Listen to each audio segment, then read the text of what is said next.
Christine, merci de me recevoir.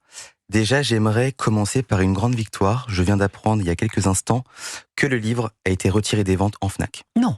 Ouais, je viens de l'apprendre. Incroyable. Comment vous l'avez appris? J'étais en taxi, j'ai vu l'information. C'est un journaliste du Figaro qui m'a contacté. Incroyable. Parce qu'il souhaite faire un article justement sur Péché Guérison. Bravo à la Fnac. Bravo à la. Merci de nous rejoindre sur Europe 1. Il est 12h32 en direct sur Europe 1. Nous sommes en train de parler de ce livre incroyable qui s'appelle Péché et Guérison. Nous avons appris en direct sur Europe 1 par Johan Power, qui est président de collectif Eros, que ce livre qui appelle à tuer des homosexuels, que ce livre qui appelle à violer des femmes, ce livre qui appelle à violer des cadavres de femmes, ce livre qui appelle à jeter des homosexuels des immeubles, ce livre qui appelle à tuer des juifs, ce livre qui appelle à tuer des chrétiens ouvertement, qui était disponible à la Fnac, n'est plus disponible à la Fnac, et on vient d'apprendre à l'instant, tenez-vous bien, en direct sur Europe 1, qu'Amazon ne vend plus non plus ce livre. Réaction Johan Power.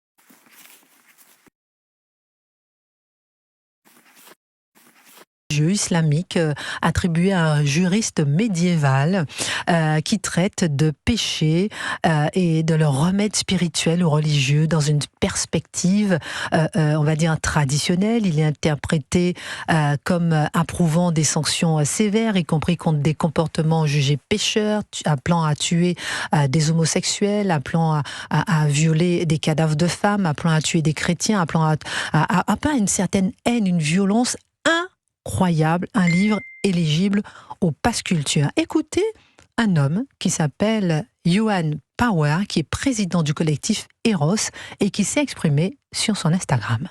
La Fnac vend ce livre-là, mais c'est un livre qui appelle à tuer les homosexuels, les femmes, les animaux. Enfin, c'est un livre qui est quand même très très violent. Et je me dis, mais comment la Fnac peut vendre un tel livre? Comment? On vend du Zemmour, donc... Oui, mais Zemmour, il tue pas. Accrochez-vous bien, car ce livre complètement immonde cartonne chez les jeunes musulmans français. J'ai été beaucoup trop gâtée. Ce livre, c'est un gros 10 sur 10. Les nouveaux bébés. Qu'Allah récompense la personne qui m'a fait ce joli cadeau. Ce joli cadeau s'appelle Péché et Guérison, un concentré de violences meurtrières et de supplices physiques en tout genre, envers les femmes, les homosexuels, les juifs, les chrétiens et les apostats. Ce livre est en vente à la Fnac, d'où mon coup de gueule en début de vidéo, ainsi qu'à Amazon. Et vous voulez savoir la meilleure? Le Pass Culture propose ce livre. Oui, vous avez bien entendu. Madame Rachida Dati, comment c'est possible? Alors, nous avons pu avoir Johan Power qui est avec nous dans le studio d'Europe 1. Merci infiniment d'être avec nous dans le studio. Qu'est-ce que ce livre et est-ce que selon vous, il est incompatible avec les lois françaises? D'abord, décrivez-nous ce livre en vente libre en France. Johan Power, président du collectif Eros. Alors, bonjour Christine, merci de me recevoir. Déjà, j'aimerais commencer par une grande victoire. Je viens d'apprendre il y a quelques instants que le livre a été retiré des ventes en Fnac. Non. Ouais, je viens de l'apprendre. Incroyable. Comment vous l'avez appris? J'étais en taxi, j'ai vu l'information. C'est un journaliste du Figaro qui m'a contacté. Incroyable. Parce qu'il souhaite faire un article justement sur Péché Guérison. Bravo à la Fnac. Bravo à la Fnac. Et enfin surtout, parce que ça fait quand même plus de 24 heures que ça tournait. Et il m'a dit que voilà, impossible de se procurer ce livre-là. Et donc j'ai regardé, effectivement, il y a marqué article indisponible sur le site de la Fnac. Donc alors, voilà, je tenais à préciser. Alors, vous savez, par exemple, Johan, hier, moi, quand j'ai vu, je ne connais pas, vous allez nous dire ce que c'est aussi que le collectif Eros, je me suis dit, mais pourquoi est-ce que vous en voulez à la Fnac alors que c'est disponible directement sur Amazon? Vous voyez ce que je veux dire? Oui, ça après, aussi. Amazon, c'est plus compliqué à les attaquer que la Fnac. La Fnac, je savais qu'on pouvait en tirer quelque chose. Oui, je vois ce que vous voulez dire. Mais voilà. On va se précipiter sur Amazon. Est-ce que c'est pas un peu hypocrite? Je rentre tout de suite, je vous dis directement ce que je pense. Non, première question, après je vais reprendre à votre deuxième question. C'est qu'en fait, ce livre-là, je l'ai découvert grâce à une trend TikTok. La trend s'appelle « Je mets un 10 sur 10 ». Donc en fait, il y avait plusieurs femmes voilées, pour la plupart, qui faisaient la promotion de ce livre-là en disant que ce livre m'apprend la tolérance, la bienveillance. Je ne vois pas ce qu'il y a de bienveillant et de tolérant à appeler à tuer des juifs, des apostats, des chrétiens et des homosexuels. Il y a carrément tout un chapitre sur comment bien exécuter un homosexuel. Non. Soit l'immoler, bien sûr, soit l'immoler ou soit le jeter du bâtiment le plus haut de la ville, que c'est un des pires méfaits, encore pire que le meurtre, enfin des trucs vraiment horribles. Et en fait, en grattant un peu, j'ai découvert que le Pass Culture proposait ce livre-là. Mais en fait, c'est l'argent des Français qui sert à financer et à promouvoir... La propre haine contre les Français. Exactement. Et j'ai trouvé ça scandaleux, donc c'est pour ça que j'ai appelé Madame Dati dans la vidéo pour qu'elle puisse justement retirer, en tout cas que quelque chose soit fait de ce point de vue-là. Donc là, pour le moment, bon, il y a une victoire par rapport à la FNAC, mais j'ai toujours pas de nouvelles de Madame Dati. Peut-être que vous en aurez dans la journée. On appelle peut-être la ministre de la Culture à nous appeler, à nous dire effectivement si le Pass Culture effectivement finance et valorise, prône, encourage effectivement l'apologie au meurtre et ce livre qui s'appelle Péché et guérison. Rappelez-nous, qu'est-ce que le collectif Eros? Vous êtes président du collectif Eros. C'est ça. Alors le collectif Eros, c'est un collectif qui lutte contre les dérives LGBT au sein des écoles. De base, alors moi, quand je me suis fait connaître, c'est que j'ai infiltré un club de drag queen. À l'époque, ça fait 40 millions de vues, où en fait, moi, en tant qu'homosexuel, j'ai dit que j'étais contre le fait qu'on dise à des enfants de 4-5 ans qu'un homme et une femme n'existent pas, qu'on peut se sentir table ou chaise, c'est être xénogenre. Xénogenre, c'est quand on n'appartient pas à l'espèce humaine. Et en fait, j'ai trouvé ça scandaleux que des enfants de 6 ans ressortaient de ces spectacles-là en se disant, mais est-ce qu'un homme et une femme existent vraiment?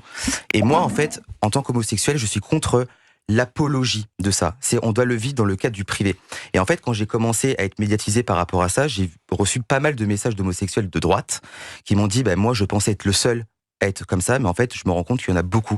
Et donc, j'ai créé ce collectif-là. Voilà. C'est très important, effectivement, d'avoir décrit un peu ce collectif que vous présidez.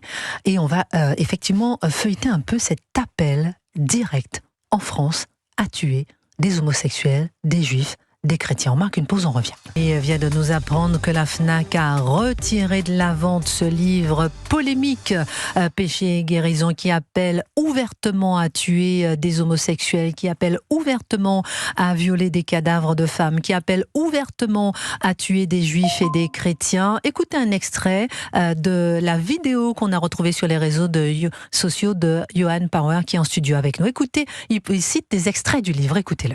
Page 226. L'exécution de l'homosexuel est impérative et elle sera pour lui un bénéfice dans l'au-delà. Page 225. L'homosexualité compte parmi les plus grands méfaits car cela est pire que le meurtre. L'exécution de l'homosexuel passif est meilleure pour lui que le fait qu'il soit sodomisé. Page 227. Il propose 2 méthodes efficaces pour exécuter un homosexuel. Le brûler vif ou le jeter la tête la première du bâtiment le plus haut de la ville, puis le lapider. Page 232. Il y a carrément tout un poème d'amour et de paix décrivant le sort réservé aux homosexuels en enfer.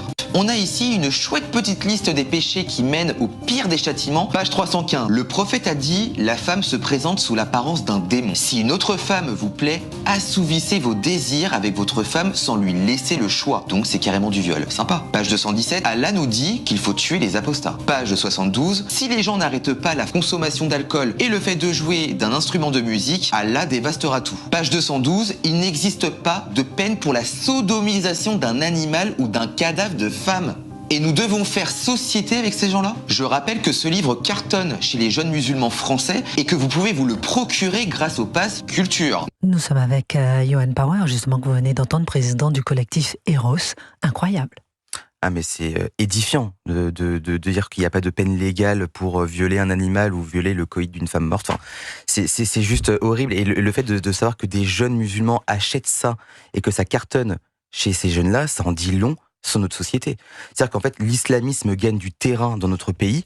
Nous, les minorités, parce que oui, je fais partie d'une minorité, quel sera mon avenir plus tard? Tout le monde est toujours, en plus j'aime bien, tout le monde une minorité de quelque chose. Bien sûr. Non mais vous voyez ce que je veux dire? Et finalement, et tout le monde peut être la cible, mais je comprends pas comment est-ce qu'on peut valoriser la haine à ce point-là, en France. Je vois pas, homosexuel ou pas homosexuel, moi je suis noir, vous êtes homosexuel, tout le monde est une minorité de quelque chose. Je dis aussi, comment est-ce qu'on peut se permettre en France, dans ce pays de liberté, d'appeler ouvertement à tuer des homosexuels, d'appeler ouvertement à tuer des juifs, d'appeler ouvertement dans un livre culture valorisé par le Pass Culture. Enfin, les bras m'en tombent. Hein.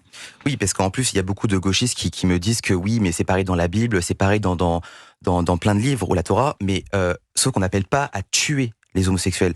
On peut être contre, dire que voilà, c'est péché, de ce que je peux entendre, mais de là à dire il faut tuer et employer des techniques en disant c'est bien de l'immoler ou c'est bien de le jeter du haut d'un immeuble. Du haut d'un immeuble, là c'est très choquant. Et là pour le coup, oui, je suis contre. Et de savoir que des jeunes boivent ces paroles-là, moi j'ai peur que dans le temps on l'applique pour de vrai. En France, qui est un pays libre, moi je veux être libre dans mon propre pays. J'ai pas envie de vivre dans 10 ans sous la menace à me dire moi j'ai peur de sortir. Déjà même aujourd'hui, en 2025, il y a certains quartiers que j'évite, comme Gare du Nord au Châtelet. Il y a plein d'endroits où, mais c'est comme pour les femmes. Je pense au Némésis d'ailleurs. Mais c'est pour ça que je vous dis qu'on est tous une minorité quelque part. En plus, les femmes elles sont pas minoritaires. Mais même en tant que femme, on se cache, on a peur de tout, on a peur à une certaine heure. On va pas à Châtelet évidemment, comme vous dites. On va plus en mini-jupe, on met plus de talons.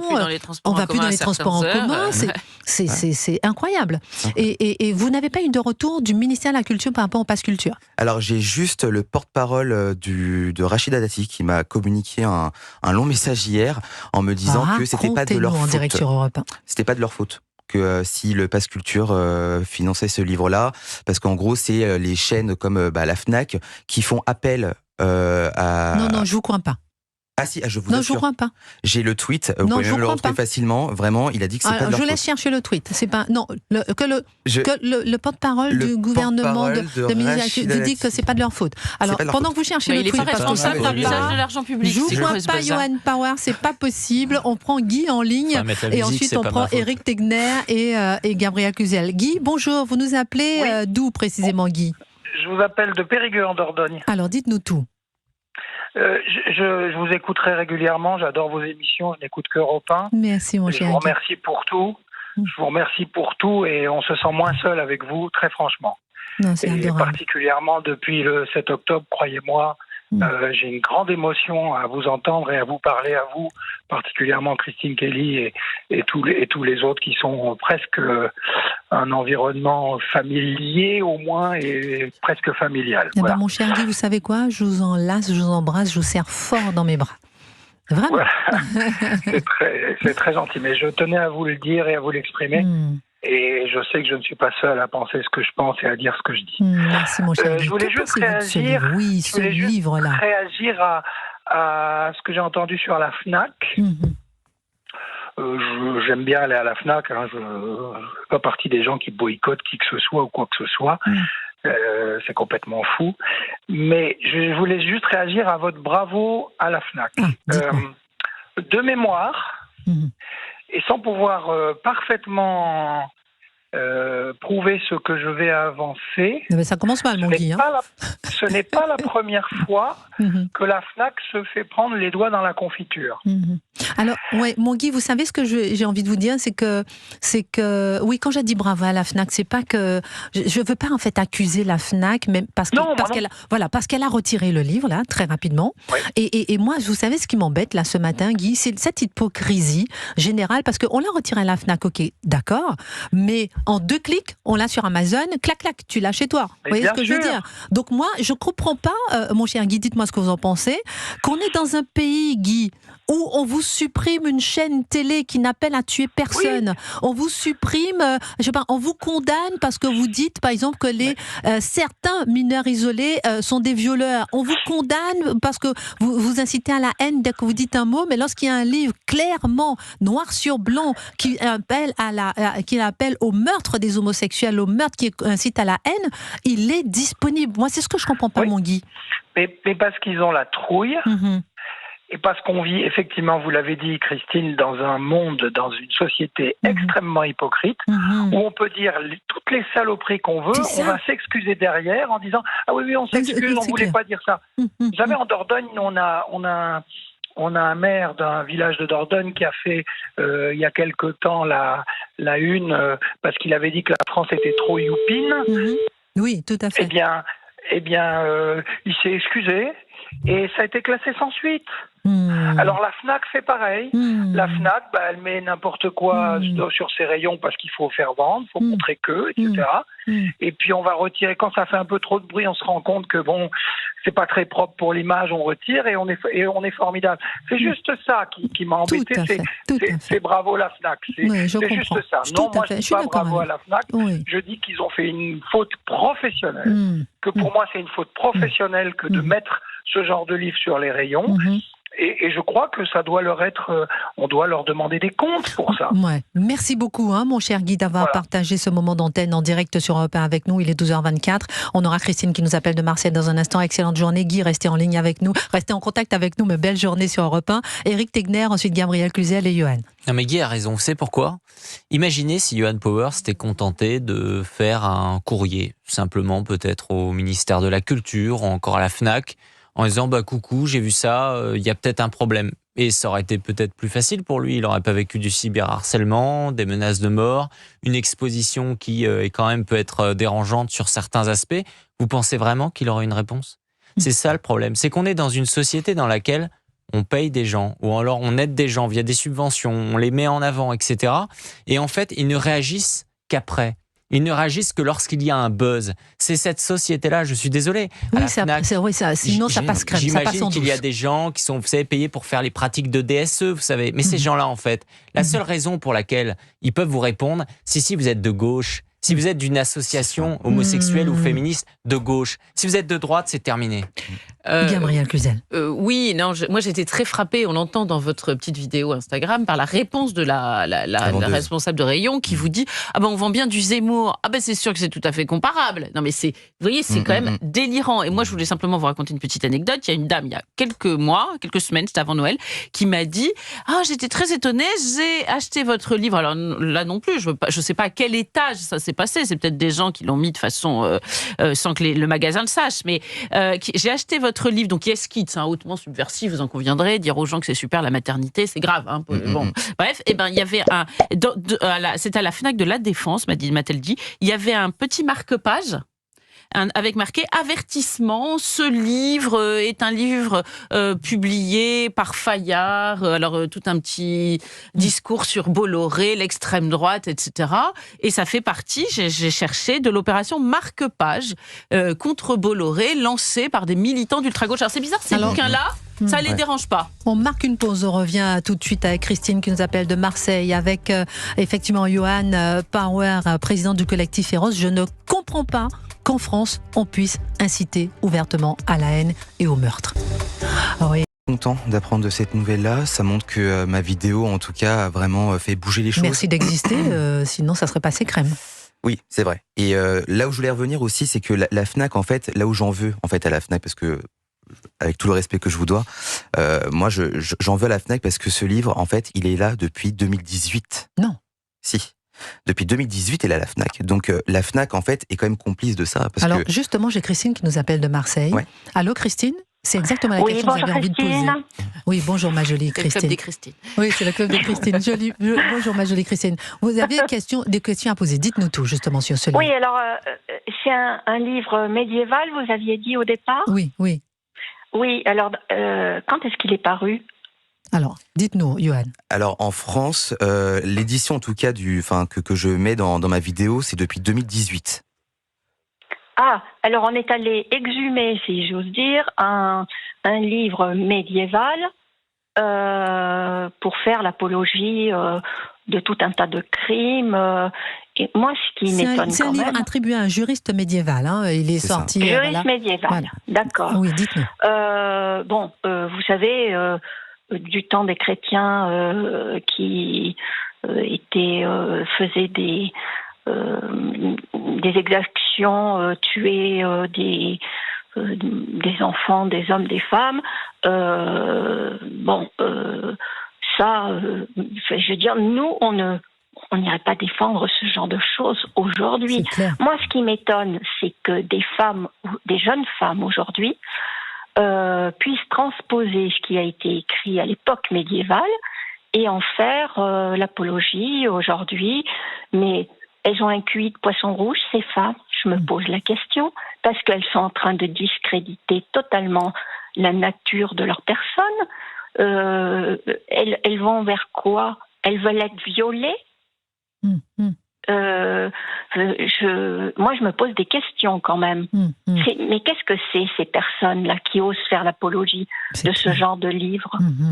Merci beaucoup, Christine, pour votre appel de Marseille. Merci infiniment. Je trouve que c'est du grand n'importe quoi. Du grand n'importe quoi. Moi, je trouve même, ma chère Christine, que c'est vraiment un grand danger pour notre démocratie, pour la France, pour les Français, pour les femmes, pour notre liberté. Effectivement, ma chère Christine. On a encore un appel. Ma belle Christine, on n'a pas beaucoup de temps, donc si on prend un autre appel, ma belle Christine, je vous fais de gros bisous, parce que vous êtes Christine. Merci, restez sur Europe 1. Noëlla, vous nous appelez de Paris, et vous dites que vous êtes vous aussi atterrée par rapport à ce livre. Oui, bonjour, je m'appelle Noëlla et j'appelle de Paris, j'ai 34 ans. Et c'est vrai que moi, en écoutant la radio, je suis vraiment atterrée de la publication de ce livre, parce qu'en fait, moi, je lis beaucoup, énormément, pour vraiment me distraire, voilà, parce que la société actuelle est très compliquée. Et c'est vrai que je suis atterrée d'entendre ces propos. Pour moi, c'est des propos discriminatoires. Et ça incite, entre autres, les jeunes à vouloir tuer. Et ce qui est horrible, en fait, dans notre société d'aujourd'hui. Enfin, moi, je suis révoltée. Et je trouve ça inadmissible que ce livre a pu sortir et a pu être dans les mains de personnes... rééditer, être dans les mains, effectivement. Oui. Ça, c'est assez choquant. Ça me choque. Non, mais c'est vrai, Noëlla. Merci beaucoup pour votre appel. On donne la parole à Gabriel Cluzel. Et comme pour rebondir à ce que nous disait Noëlla, merci encore pour votre appel, Noëlla. Bonne journée. Vous allez nous dire ce que vous avez dit à propos du pass culture, ce que vous a dit le porte-parole de Rachida Dati. Dites-nous tout de suite. Non, je voulais simplement répondre à Christine qui disait oui, le christianisme autrefois aussi, ou des chrétiens ont commis des exactions. C'est vrai qu'il y a des chrétiens qui ont été loin d'être irréprochables, mais jamais l'évangile n'apprenait ce genre de choses. Ceux qui ont commis des exactions l'ont fait malgré l'évangile, pas sous la contrainte de l'évangile ou sous les recommandations de l'évangile. Je vous rappelle que dans l'évangile, c'est on tend l'autre joue et le Christ dit de la femme... Tu ne tueras pas ton prochain, aime ton prochain comme toi-même, c'est aider l'autre, de la prostituée, que le premier qui n'a pas péché lui jette la première pierre. Donc j'aime pas beaucoup quand on dit, par exemple, oui, ça nous renvoie à notre Moyen-Âge. Non, même notre Moyen-Âge, là aussi, et dernier point, sur la femme, je vous renvoie à l'excellent livre de Loris Chevalier qui s'appelle La femme au temps du Moyen-Âge, qui est sorti il n'y a pas très longtemps. Il explique que la femme du Moyen-Âge, c'était pas la femme en Afghanistan, par exemple. Je veux pas qu'on fasse des parallèles qui n'ont pas lieu d'être, si je puis me permettre. Merci, Gabrielle Cluzel, gardienne du temple. Elle est là, elle est avec nous en direction Europe 1. Alors, Johan, on a beaucoup d'autres sujets, donc je vais vous donner un dernier mot. Merci beaucoup, Noëlla, encore pour votre appel. Un dernier mot sur ce sujet avant de parler de l'accusation de racisme de la part de Nagui.